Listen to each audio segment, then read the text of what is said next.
Umanat na naman po si Quezzo Escudero. Umiwas daw tayo na magpadala dito po sa tinatawag niyang mga, anong tawag niya? Mga itim na propeta. Huwag tayong magpadala sa mga propeta ng kadiliman. Yan. Siyempre, alam niyo po kung sino po yung tinutukoy dyan ni Chis Escudero, wala pong iba kundi si BP Sara at saka si Amy Marcos. Ngayon, kung ganyan po ang mga pronouncement ni Quezzo, paano po tayo makakatiyak, no, na magiging patas po siya pagdating po ng impeachment trial? Kung ngayon pa lang po, unprovoked po yan, hindi po siya binabanatan, wala pong pake sa kanya, no? Wala naman pong bumibira kay Chis Escudero. Kumbaga, ma-justify lang yan na umaatake ka kung binabanatan ka, di ba? Kumbaga, di ba, babalikan nyo po, may pronouncement po siya na iwasan ng mga senador, no? Iwasan ng mga senador na magpakita ng pagiging bias kasi tatayo po sila na judges eh. Kaya po eto, kitang-kita po kung banat ka ng banat sa mga Duterte, kitang-kita po na ikaw ay anti-Duterte tapos ikaw ang mamumuno. Yung mga senador po boboto lang eh, di ba? Boboto lang po kung guilty or not guilty si BP Sara o ikaw, samantalang ikaw sa proceedings, pwede mong patigil, pwede mong kampihan. Yun po yung nakakatakot dun. Parang magiging, ang iniiwasan po natin dito sa, nasalang na po dito si BP Sara sa impeachment, sa may mga investigasyon dito sa Kongreso, sa HOR. Kung hindi po patas yung hurado, lalo na po ikaw ang magdadala, di ba? Ikaw po yung magbibigay ng direksyon eh. Ikaw po yung pinuno ng Senado. Kaya po delikado tayo rito kay Quezzo. Ang tangi pong kinakailangan nating gawin ay ituloy po natin, no? Ituloy po natin yung pagboto sa ating mga kandidato. Huwag po tayong magduda. Kasi pag nagsimula po tayo magduda sa Duterte, pag pinagsimulan po nating magduda at iboboto na, ano ngayon kung matalo po yung binoto natin? Kasi ang pangit po eh, no? Dadayain lang. Yung mga ganyan po, panay pagdududa lang yan eh. Na kesyo dadayain lang, na kesyo, wag po kayo magbigay, no? Kinakailangan po nating iboto, no? Kinakailangan po nating iboto si BP Sara, mga kandidato natin para makaligtas po si BP Sara mula po rito kay Quezzo Escudero kasi napupunan na natin yan eh. Una, dineklara niya na walang illegal. Taliwas po sa lumalabas sa mga investigasyon sa Senado. Dinideklara po ni Quezzo na wala pong illegal sa pagpapahuli kay Tatay Digong, no? Wala pong legal po. At nagbibigay siya ng sarili niyang katwiran. Okay. Malala po tong ginagawa ni Quezzo Escudero kasi delikado po to para sa atin, no? Kaya sama-sama po tayo. Yan po ang mga pag-uusapan natin at ano pa. Tuloy-tuloy lang po sila sa paninira. Believe ka rito sa mga Marcos loyalists, sa mga Dilawan, sa mga Makabayan Blacks, no? Sila na yung patuloy na naninira, sila pa yung magbibintang na sinisiraan natin sa kanila. Ang ginagawa po natin, patuloy po natin pinopromote yung Duterte na iboto po natin sarado, iboto po natin na isang buhos po.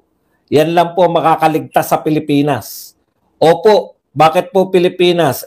Kasi po, kung hindi po natin gagawin yan, kung mananaig po ang puwersa nito nila Escudero, Kung marami pong mananalo na mga makamarcos, mananaig po yung puwersa ni Escudero, alam nyo na po ang mangyayari kay BP Sara. Hindi lang po siya matatanggal bilang Vice President. Alam na alam po natin na isusulat po nila sa kanilang o isasama po sa kanilang verdict na hindi na po makakatakbo si BP Sara Duterte in perpetuity. 'Di ba? 'Yun yung nakakatakot dun eh. Hindi po importante yung mawala po siya bilang Vice President, pero yung pong hindi na siya makatakbo, wala na po talagang aasahan ng Pilipinas. Kakaiba talaga tong Senate President natin. No? Sabi nga niya, eto tignan niyo kung gaano ka-contrast. No? Ang Semana Santa ay nagbibigay sa atin ng pagkakataon na magnilay at manalangin upang suriin ang sarili bilang isang mabuting Kristiyano. Diba? Maganda naman yung sinasabi mo. Ito ang panahon na isang tabi muna ang anumang hidwaan, panggagamit, panlalamang, pagkakaiba ng pananaw at ang politika na madalas na nag-aati sa atin. Okay. Kapwa muna bagong sarili. Alam mo, isang tabi muna ang anumang hidwaan, panggagamit, panlalamang, pagkakaiba ng pananaw. Bakit bumabanat ka? Sa kanila po kasi, yung pag sinabing isang tabi muna natin, pag sinabi po na itigil muna natin yung banatan, sila lang ang pwedeng bumanat. Yan yung problema ng mga tao na to, no? Wala pong pinipili eh. Semana Santa na, bumibira pa eh. Pero sa kanila, pag sila bumira, wala pong masama. Pero pag sila po ang binibira, yun po ang masama. Alam mo, Chis Escudero, wala na kaming tiwala sa iyo. Ang problema, ikaw ang Senate President. Kaya po tayo nananawagan po, no? Na ibot, pwede na mangampanya ngayon dahil sa Huwebes Santo at Biyernes Santo. Nananawagan po ulit ako sa lahat po ng kulto ni Digong at sa lahat po na nakikinig ngayon na iboto po natin yung Duterte. Yan lang po makakapagligtas dito sa atin. Kaya po nariyan niya si Escudero, isa lang po ang titiyakin yan. Si Escudero po, the way na kinakampihan niya, no? The way na binibira niya yung mga Duterte at kinakampihan niya tong mga Marcos, wala po tayong aasahan na fairness dyan sa paglilitis na pamumunuan ni Chis Escudero. Ang aasahan po natin, yung sarili natin. Tayo po ang magpapasya. Hindi po si Chis at ang mga senador. No? Paano po tayo makakapagpasya? Iboto po natin yung mga kakampi ni Duterte. Yan lang po ang tanging pag-asa natin. Huwag po tayong umasa na, ay, fair naman to si Tito Soto. Ay, fair naman to si Lito Lapid. Ay, fair naman to si Lacson. Fair pala sila. Bakit sila kumampi kay Bongbong Marcos? Alam niyo po, bago mag-eleksyon, eto lang yung eleksyon, nakakatatlong taon na si Marcos, hindi niyo pa nakilala? Di ba? Bakit kumampi pa rin kayo? Kaya nga po, ngayon, tarantan-taranta sila. Ang dami pong issue ng alyansa. Ito lang po ang tanging pro-admin ng mga kandidato na natataranta. Natataranta dahil naubusan na ng budget. Baka pati yung budget para sa kampanya nyo naibulsa na. Sa dami po, ito real talk tayo. Sa dami po ng pinamigay nyong ayuda, dapat matataas na sa rating lahat ng mga bata nyo.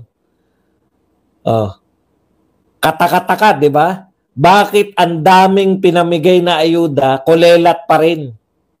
Kulelat pa rin sa rating si Martin, kulelat pa rin sa rating si BBM. Ngayon, humahabol na po si Chis Escudero. Wala na siyang malilang.